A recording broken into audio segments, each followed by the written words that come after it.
Hello, what is going on, ladies and gentlemen? I am the microphone messiah, Phillip Antoine. I'm joined by the man that somehow is still the podcast champion of the BC. Ladies and gentlemen, the Canadian Destroyer, Mr. No Days Off, BT Brandon Tanguma. Brandon, it's Sunday afternoon, evening. How you doing, man? Philip, I'm doing just fine once again, and still, me and Roman just one and the same. You might be the actual family, but I'm the head of the table. I'm the tribal chief. I hold the championship. You guys, I mean, I don't even think I need to be defending these titles anymore because I'm just gonna keep winning. You guys should just make your own fake title and fight over that one. Bro, I hope you're ready for the back-to-back you got coming up later this month. I mean, I've already done it once before. I did it back Do to we back WrestleMania. I'm gonna do it again. do we do all in? It doesn't matter. You keep setting them up. I'm gonna knock them down. I think we do all in and then we do Night of Champions, and then we do All Out or double. Was it double or nothing? Did we do that? Once again, I don't care what Or you no, put in front of me. all in is later on this year. I'm tripping. See, you don't even know I when my don't. title defenses are coming. See, he I just makes don't. them up out of the blue. Everybody, you see this? No, He has no structure and is just saying, "Oh, you have to defend all of them," even though that wasn't the case with some other people challenging. no. I think we. Well, I think we'll probably just do the Night of Champions this time around. Once Yeah. again, it don't matter. I'm Okay. gonna win, and I'm gonna be the champion. WrestleMania 40. Me and Katie had the superior draft, so it's gonna be me and her night two, and then I'm gonna beat her, and I'm gonna still be champion forever. You keep saying we're gonna retire this title, but apparently it's not gonna be when I'm not champion. That ain't gonna never happen. I guess, bro. There was a pay-per-view in San Juan, Puerto Rico. It's called Backlash. Yes, it was. So, what'd you think? Coming into the show, I said like the crowd is going to be definitely like the high point, and it's going to be interesting because the matches itself were fine. You kind of knew where they were going, and the storylines were kind of meh, especially with the draft hanging over it. And some people were on one show and they're supposed to represent another show. And it was, the matches itself, they're going to be fine matches with not a lot of story and not a lot of stakes attached to them. But overall, I definitely thought this show delivered. It did. Let's talk about the card here. Let's talk about the things that happened. Yes, no pre-show. Well, there was a pre-show, but no pre-show matches. We started off with the Raw Women's Championship with two women who are on SmackDown. Make that make sense. I don't know.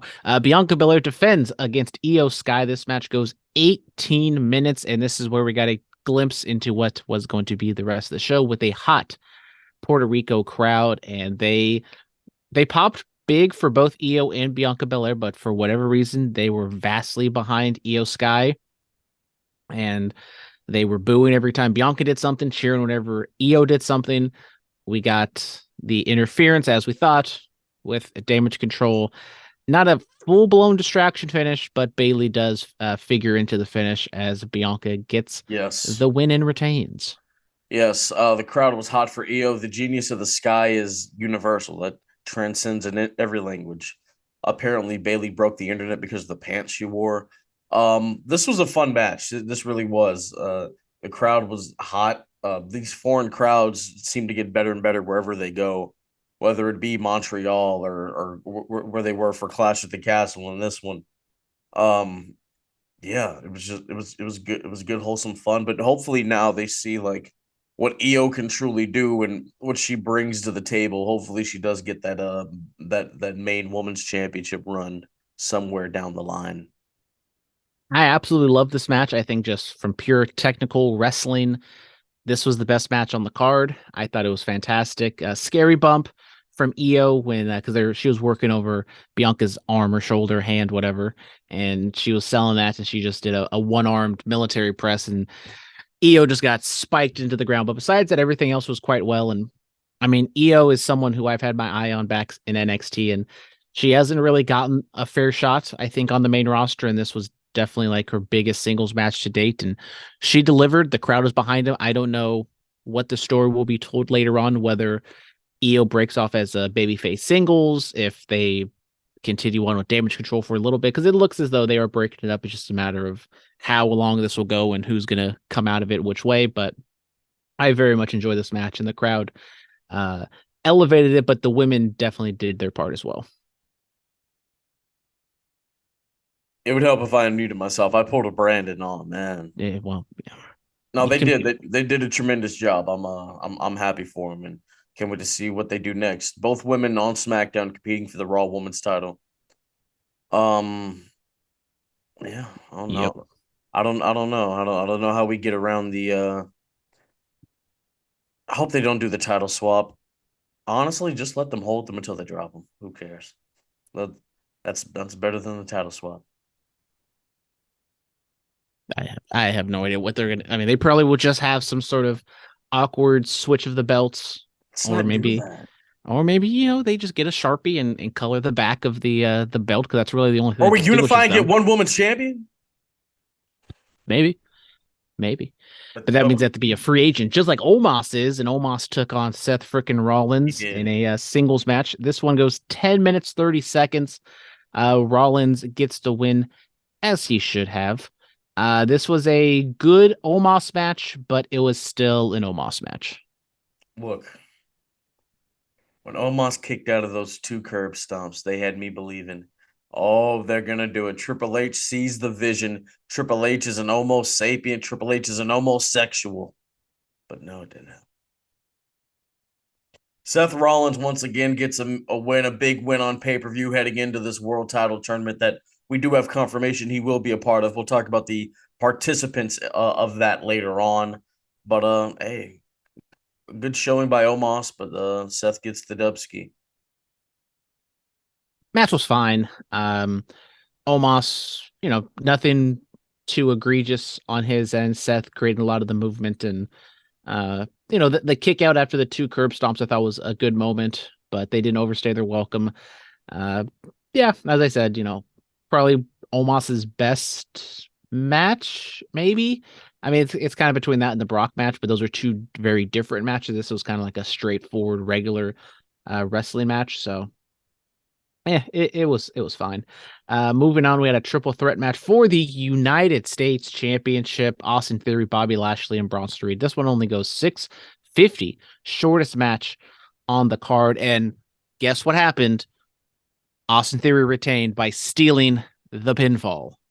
Just like you be retaining by stealing these picks, Well, it's the same thing. You're supposed to beat me.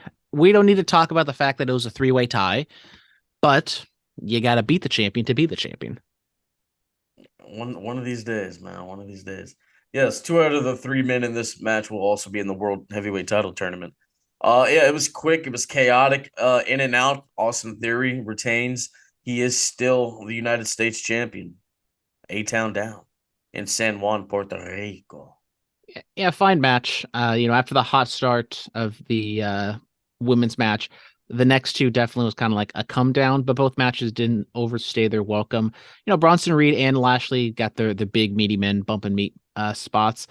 Was wondering how they were gonna focus on Bronson Reed, because if you want to read into the draft picks and stuff, he wasn't drafted that high, but he got his shine in the little bit of the match that took place. So I'm not too worried, but I am a little skeptical, especially with Vince kind of being in a little more control now of what Bronson Reed's going to be doing on the main roster.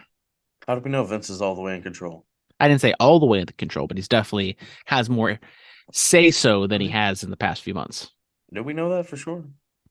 Of course, we know everything because that's what they say on the internet. The internet would never lie. The dirt sheets are terrible. Don't believe anything they say. Yeah, it'll be interesting to see what happens with Bronson moving forward. Then we get another women's match as we got Rhea Ripley and Zelina Vega for the SmackDown Women's Championship. Yes. Zelina, I think, is on SmackDown while Rhea Ripley is on Raw. Yes. So look, they could have pulled the trigger. They could have done it. They didn't do it, but they could have. They could have done it. I would not. I kind of wish that the first women's match, you maybe could have called an audible and put it on EO, and also call an audible of just don't have the interference of Dakota and Bailey. Just have them even like call, you don't need to call the audible for winning, but you could call the audible just have Io and Bianca just have a really solid wrestling match, and Bianca just beats her. I thought maybe he could have done without the interference. But anyways, back to the SmackDown Championship. Rhea and Zelina go 7-10. Rhea retains. A big story of this one is Zelina Vega coming back to Puerto Rico. They talked about her family, and her family was at ringside. She grabbed a chancla, chucked it at Rhea Ripley. Yes. And, Zelina was very emotional. She definitely was very proud of the spot she was in. And this has to be and probably is going to be the biggest match and the biggest moment of her wrestling career. Yes. Congratulations to Selena Vega. I mean, the young Puerto Rican kid that grew up in New York, lost her father to the 9/11 attacks. They said on commentary, she told her father she'd be champion, she'd be in the spot, and in a kind of a way, she was looking to finish a story of her own. I did like the nice touch of Rhea having Dom on her gear, and we've seen the photo, but it was a nice spot for Zelina, and it was quick get in, get out. Hometown hero gets a thunderous ovation, but all in all, the nightmare reigns supreme. Yeah, Zelina got a little bit of shine in the beginning, in the middle, and then Rhea Ripley turned it on, hit her finish, went home. Once again, shorter match, but probably didn't want to be too ambitious with Rhea and Zelina. But great reaction all the way around, but not the greatest reaction as we got the San Juan street fight, Bad Bunny and Damian Priest. This one goes 25 minutes, the longest match on the card. We did see backstage Bad Bunny getting ready, and Rey Mysterio gifted him a Puerto Rican kendo stick with Savio Vega. Savio, massive pop. I kind of wish they held out for Savio to come out during the match, because he did, but he kind of got two fantastic pops, but you could have got even a massive, bigger pop if you just showed up that first time. But I mean, Bad Bunny, I was trying to tell you guys, he's the most streamed artist in the world. He's a fucking huge ass deal, and it was just an absolute phenomenal scene. Maybe my favorite entrance of all time. I thought it was great. It's up there. Look, Bad Bunny, and I'll throw Logan Paul's name in here too. They have truly set the standard for celebrities coming into the world of professional wrestling. They've set the standard. They've set the bar. This was fun, man. Damian Priest really playing his role to a T. Selling that ankle. I know what hey man, I got a soggy ankle too. I know how it feels. Yeah, they did the spot of the broken arrow off of the platform, and Adam Pearce, trying to stop it. It worked out well. Carlito showed up, got a massive pop after Finn and Dominic made the run in. Ray tried to help out. They get away. Then Savio Vega shows up to a humongous pop. And then the LWO, the rest of them come out there. Savio getting a little physical. Savio's still pretty agile, man, with that back thrust kick that he hit Finn with. I was like, oh. Still got it in him. Still got it in him. Bad Bunny hits the Bunny Destroyer. A Canadian Destroyer won a match in the year of our Lord 2023. Flabbergasted, bamboozled. This is why Bad Bunny's fantastic right here. He has perfected the move to where nobody's kicking out. Boom, it's the match just over.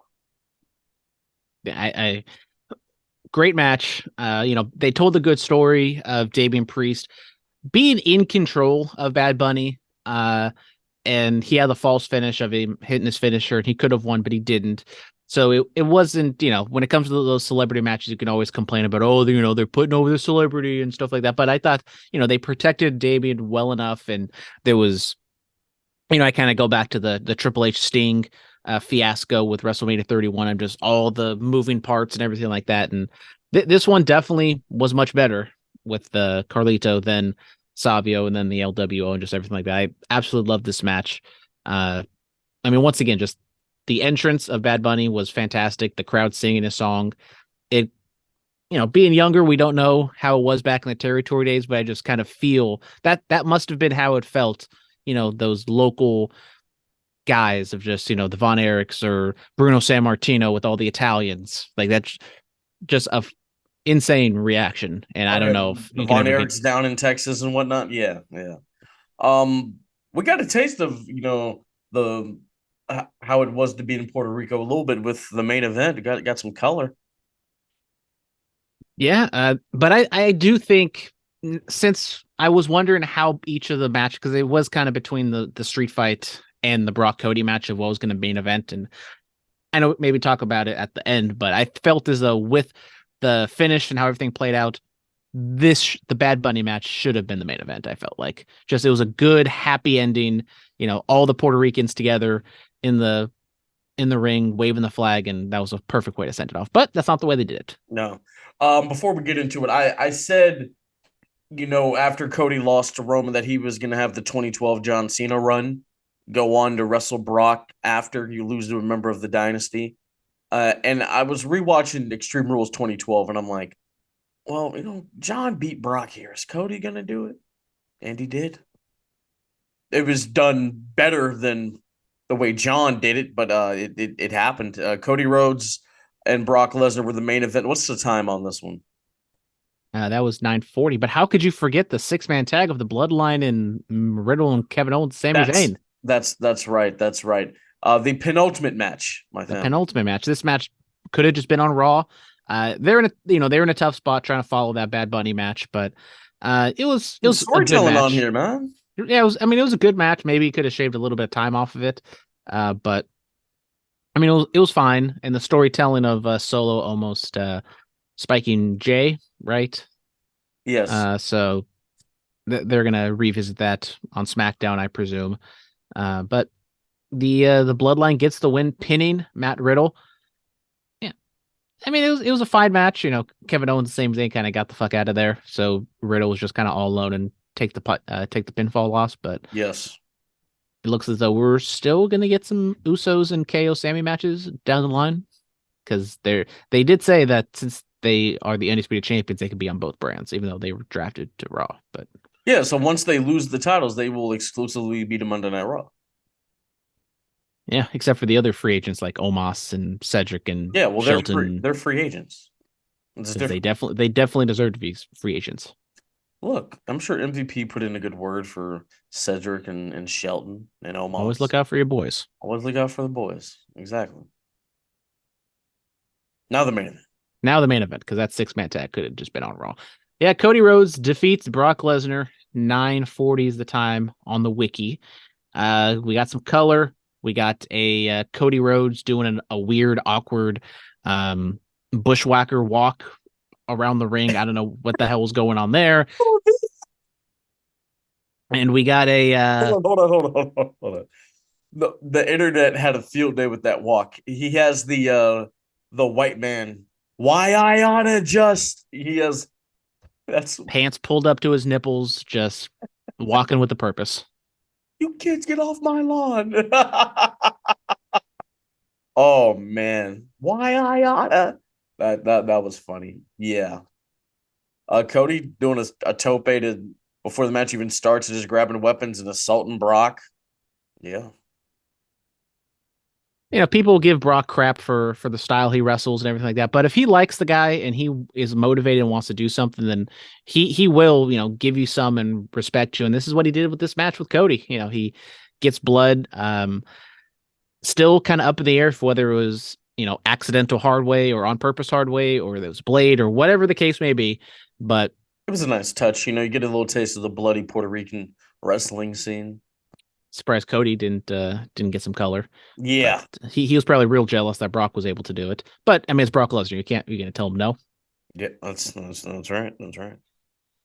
Match was fine. They told a good story, but the finish as the main event was a little bit anticlimactic. It was the old Shayna Baszler leverage pin submission finish. Wasn't a big fan. It does kind of leave the door open for them to have a rematch at Night of Champions, which I see. But I mean, if we're gonna get that rematch, could have you just had Brock beat Cody or like a non-finish, but then in the main event stall you should have a non-finish. But then that's why I said the Bad Bunny match should have been the main event with this finish that they did. The rumor was a squash, right? That's why I don't believe the Once again, that's what the internet told me. The internet's always right. That didn't happen. Yeah, well, maybe a squash means something different to different people. No. We all know what a squash means. Tomato. Semantics. No, don't defend the dirt sheets. They were wrong. Yeah. Well, Cody picks up momentum because he's going to need it. He is in this world title tournament. So let's talk about it before we get out of here. So, on the Raw side, The Miz, Shinsuke Nakamura, Finn Balor, Seth Rollins, Damian Priest, and Cody Rhodes. On the SmackDown side, the almighty Bobby Lashley, Edge, AJ Styles, Rey Mysterio, Austin Theory, and Sheamus. Of course, the winners from Raw and SmackDown will go on to face each other at Night of Champions later this month to determine who will be the World Heavyweight Champion. The field looks nice. The field does look nice. Now, to refresh your brains on how this will be decided, 2 triple threats will occur on Raw and SmackDown. Then the winners of those respective triple threats will face each other the same night. And then the winner from Raw and SmackDown will go on to become the world champion. How are you liking the field, man? How are you liking the field? You need to hear the names again, or? I got the names pulled up. I mean, they're fine. It's kind of what you would expect. Everyone, in that top tier, kind of outside of like Sammy and Kevin Owens, but they are doing their thing with the tag team scene. I thought this was supposed to be an exclusively Raw championship, so why are they having matches on SmackDown?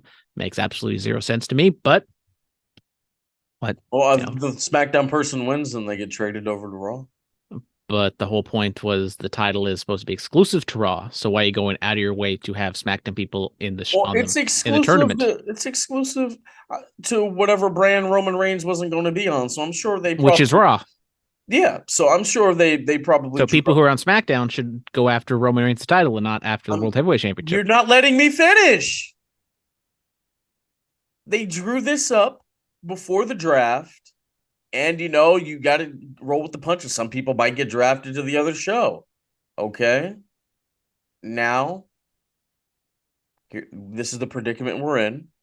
So. Well, very convenient that we got 6 people on each side. And then we're going to have 2 triple threat matches to determine. Nice how squarely this is playing out. Well, WWE, they plan these things out, brother. They plan these things out.